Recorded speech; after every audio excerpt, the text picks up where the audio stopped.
আজ হলো 24 ডিসেম্বর 2023। আজকের বিশেষ বিশেষ খবরগুলি হলো: 24 ঘণ্টায় কোভিডে আক্রান্ত 752, মৃত 6। বছর শেষে আবার বাড়তে শুরু করেছে কোভিড সংক্রমণ। কেন্দ্রীয় স্বাস্থ্য মন্ত্রকের তথ্য অনুযায়ী গত 24 ঘণ্টায় দেশে নতুন করে 752 জনের দেহে সংক্রমণের খোঁজ মিলেছে। করোনায় আক্রান্ত হয়ে গত 24 ঘণ্টায় মৃতের সংখ্যা বেড়ে হয়েছে 6 জন। তার মধ্যে 3 জন কেরলের, কর্ণাটকের 2 জন এবং পঞ্জাবের 1 জন। বাংলার উপরে রয়েছে ঘূর্ণাবর্ত শিলাবৃষ্টির পূর্বাভাস। বড়দিনে অতি ঘন কুয়াশার সতর্কবার্তা।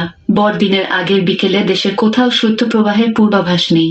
অনেক জায়গাতেই তাপমাত্রা স্বাভাবিকের থেকে উপরে রয়েছে, আবার কোথাও কোথাও তাপমাত্রা রয়েছে 6 থেকে 9 ডিগ্রি সেলসিয়াসের মধ্যে। ভারত উপকূলে বাণিজ্যিক জাহাজে হামলা, ইরানকে দুষল যুক্তরাষ্ট্র।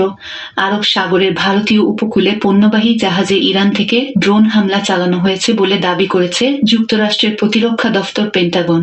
শনিবার ভারতের গুজরাট রাজ্যের দক্ষিণ পশ্চিমে এ হামলার ঘটনা ঘটে। এই ঘটনা লোহিত সাগরের বাইরেও বাণিজ্যিক জাহাজ চলাচলে ঝুঁকি বাড়ার ইঙ্গিত হিসেবে দেখছে তারা। দয়াপুরে অজ্ঞাত পরিচয়ে এক ব্যক্তির মৃতদেহ উদ্ধারের 24 ঘণ্টা পার হলেও মৃতের পরিচয় পাওয়া যায়নি। রবিবার বেলা 11টায় শিলচর মেডিকেল কলেজে ময়নাতদন্তের পর অজ্ঞাত পরিচয়ে ব্যক্তির পরিচয় না পাওয়ায় তার মৃতদেহ মর্গে রাখা হয়েছে। আগামী 72 ঘণ্টা মৃতদেহটি শিলচর মেডিকেল কলেজের মর্গে রাখা হবে বলে পুলিশ সূত্রে জানা গেছে। উল্লেখ্য, শনিবার জয়াপুর গ্রাম পঞ্চায়েত অফিসের পাশে অজ্ঞাত পরিচয় ব্যক্তির মৃতদেহ দেখতে পায় স্থানীয়রা। পরে উদারবন পুলিশকে খবর দেওয়ার পর উদারবন থানার ওসি হাউকাম স্যামসাং ঘটনাস্থলে ছুটে যায়।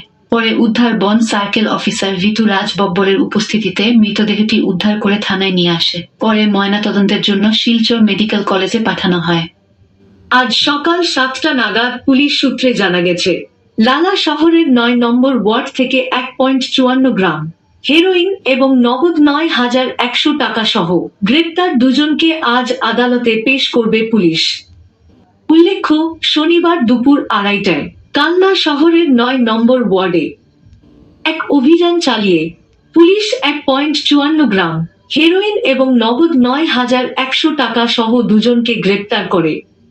কাল অর্থাৎ শনিবার বিকেল 3টা নাগাদ মুর্শিদাবাদের রানীনগর 1 নম্বর ব্লকের ইসলামপুর এলাকার সেনপাড়া হইতে ইসলামপুর বাস স্ট্যান্ড পর্যন্ত প্রতিবাদে মহামিছিল করা হয়। এই মহামিছিলে উপস্থিত ছিলেন রানীনগর বিধানসভা বিধায়ক শৌমিক হোসেন, মুর্শিদাবাদ জেলা যুব তৃণমূল কংগ্রেসের সভাপতি আসিফ আহমেদ সহ অন্যান্য তৃণমূল কংগ্রেসের নেতা কর্মীবৃন্দরা। জানা যায়, একাধিক সাংসদকে সাসপেন্ড করা প্রতিবাদ এবং নিত্য প্রয়োজনীয় দ্রব্যমূল্য বৃদ্ধি, 100 দিনের কাজে প্রাপ্য টাকা না দেওয়ায় কেন্দ্রীয় সরকারের বঞ্চনার বিরুদ্ধে প্রতিবাদ মহামিছিল করা হলো। খবর পড়া এখানে শেষ হলো।